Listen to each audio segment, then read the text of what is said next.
Good evening, my sisters and brothers from various mothers.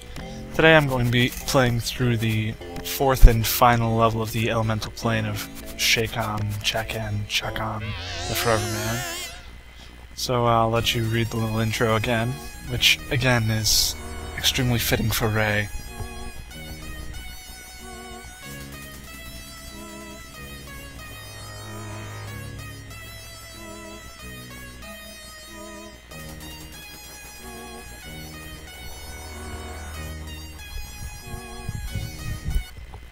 Alright, so this set of levels is very annoying, even among the other ones with all the instant death. If you notice, the background sounds are pretty fitting for something that would come out of someone's ass. And yeah. These little dragon guys pretty much, or I guess they're imps. They spawn from the edge of pretty much every single skull head that pops out of the walls. Skull platforms. And yes, the lava wall there will kill you if you touch it instantly, as will all of the floor lava there. The only exception to that is the lava spout coming down from the ceiling. Luckily, because it would really suck if there was no way past that. Alright, now here I blatantly exploit the fact that double jumping despawns things. And it's also to make the platforms more noticeable as they're coming down, excuse me. It's pretty important that you keep using the sword here because it's the only one that will kill all of those birds as they spawn. Yes, those little things that spawn in the lava are fire birds. And again, the double jump to despawn things.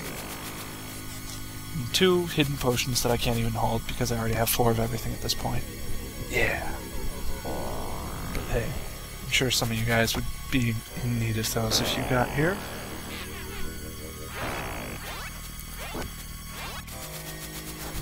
Now, I moved down here to show you how you're technically supposed to go through here.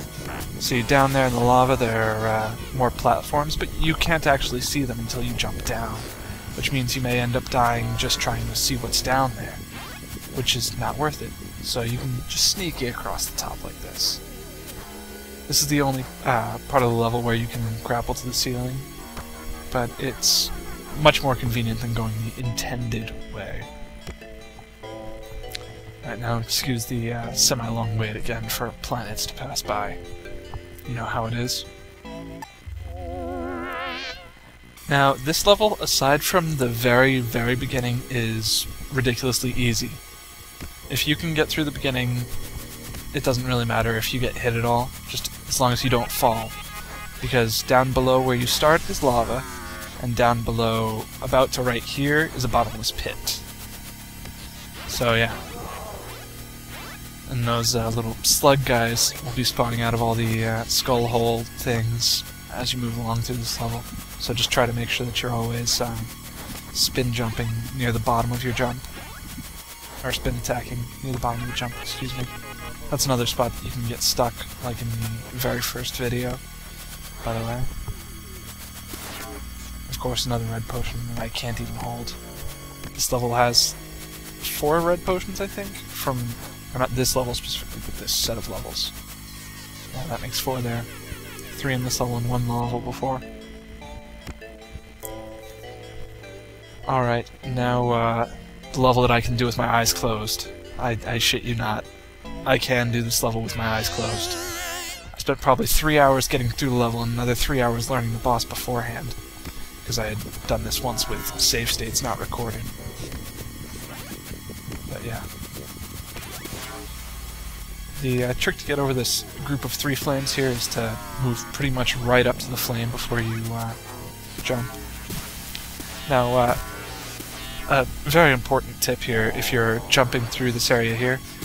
If you do a single jump to the left, as soon as you land on that platform on the right, then you'll land right on top of this without any moving blocks underneath that you'll fall through. And then a single jump, and a single jump again after 15 birds spawn. That's 3 waves of 5. Then you want a single jump, double jump after the first wave, and then you're again waiting for 3 waves of 5, so 15 is 5 there. 6, 7, 8, 9, 10, 11, 12, 13, 14, 15, single jump, turn around, and then after one wave you move on, single jump. You want to just keep single jumping between these, otherwise you're going to end up having the blocks respawning on top of the stationary ones. So like, if there's a moving block on top of a stationary block when you land, it doesn't really know which one you're supposed to land on, so half the time you'll end up falling through, and that's part of the reason I had to redo this level so many times. So try to stick to single jumps, and yeah. Some random hitbox issues there. It didn't catch me turning around, but it still killed it. Fuck yeah. Now, you'll have to excuse the long wait here as well, because I wanted to make sure that I absolutely would not miss the second jump or the first jump or any of that.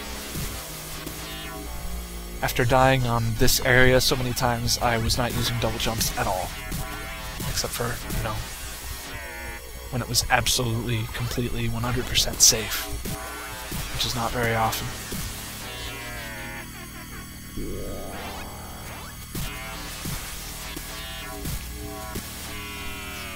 This jump is actually one of the harder ones to make because if you go early, then you'll have to double jump.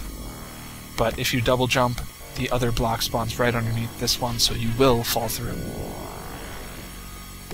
And single jumps again, and then easy mode.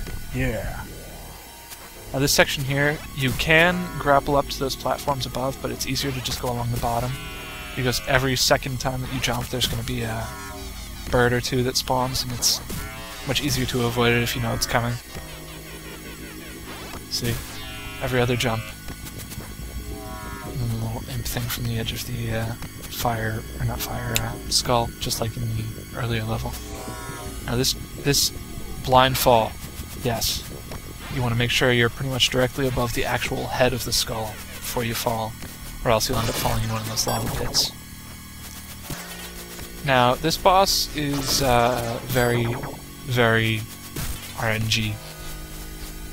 There's not really a reliable way to avoid the fire that he spits, so you pretty much just have to get lucky and do what I'm doing. Now you'll notice I jump right after he lands on the floor each time that I hit him. That's because when he gets up off the floor, he'll sit there and then he'll either swing his wings forward and try to smack you, which does 2 damage, or he'll spit a fireball at your feet, which will do 1 damage if it hits you. So I just do it the easy way and jump early. Now, pretty much the tip here for getting your placement right is you need to take a couple steps right, and then start walking left, and try to get the middle of his 3 shots to go through the top of your hat, like very close to the top of your hat, but not necessarily through it, because your hitbox is retarded in this game. See, a lot of times if you don't walk far enough or you're walking too slow or whatever, then you'll end up getting hit in the feet from the splash from his fireball. And if you get hit, as you can see there, you can't hit him during your invulnerability frames. It's retarded. Which is not to say that if you use the invulnerability spell you can't hurt him. If you do that, you can definitely still hit him. In fact, I did that when I was trying to figure this out in the first place. But yeah, continue on like this for about 20 hits. Or if you want to use one of your spells to buff your swords, you can do that. But you don't want to use the grappling hook because the hitbox on it is not as reliable. And you don't want to use any of the other weapons because you can't hold them up at an angle like that. If you try to hold them straight up, you won't hit it. And if you try to swing it, you're going to have some pretty damn ridiculous timing. And there you go. Thank you all for watching, and tune in next time.